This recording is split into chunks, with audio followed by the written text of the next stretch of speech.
লাশ জলদি সিআইডি রে ফোন লাগাই। হ্যালো সিআইডি, কতদিন ধরে তো কেস টেস পাইতে আসি না অভিজিৎ? স্যার কতদিন ধরে তো কেস টেস পাইতে আসি না? দাঁড়াও এক মিনিট। হ্যালো, কি লাশ? এখন আইতাছি, দাঁড়াও।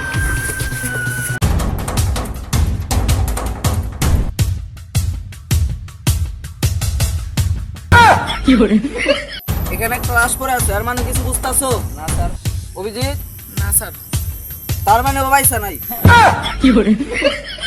লাশটা লুকানোর ব্যবস্থা করো। স্যার এটা তো মনে হয় অনেক ভারী। কি তুই আমার মুখে মুখে তর্ক করো? 2 মাসের বেতন কাটা? হ্যাঁ, তুই দেশে মাসে 5 টাকা, 2 মাসে বাড়ি পাই।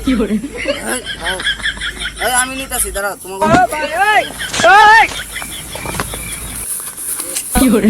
ডাক্তার ফালুকে রে গরান আইতাছি। ভালাই কত ভারী রে। হ্যাঁ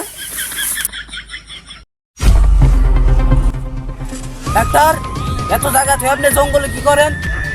তুমি করতাছি। করতাছত মানে কি করছ? এনে জঙ্গলে কি করছ? হ্যাঁ, কাজ করতাছি। ও ঠিক আছে ঠিক আছে, কাজ করব।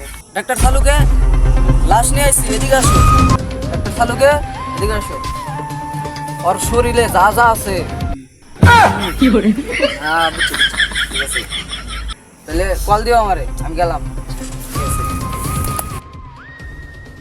ভাই। অভিজিৎ স্যার, স্যার এখন খুনটা করলো কে? এটা আমাকে খুঁজে বাই করতে হইব কি? জি স্যার। ঠিক আছে চলো।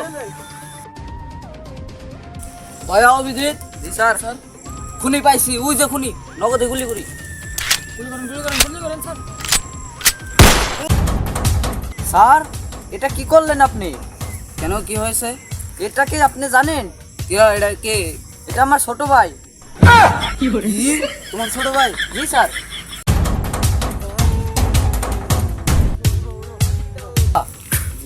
তুমি কোনো চিন্তা করো না, ওটা তো তোমার ভাই নাকি? জি। ঠিক আছে, লাশটা বিক্রি করে সব টাকা তোমারে দিয়ে দেবো। তুমি খুশি?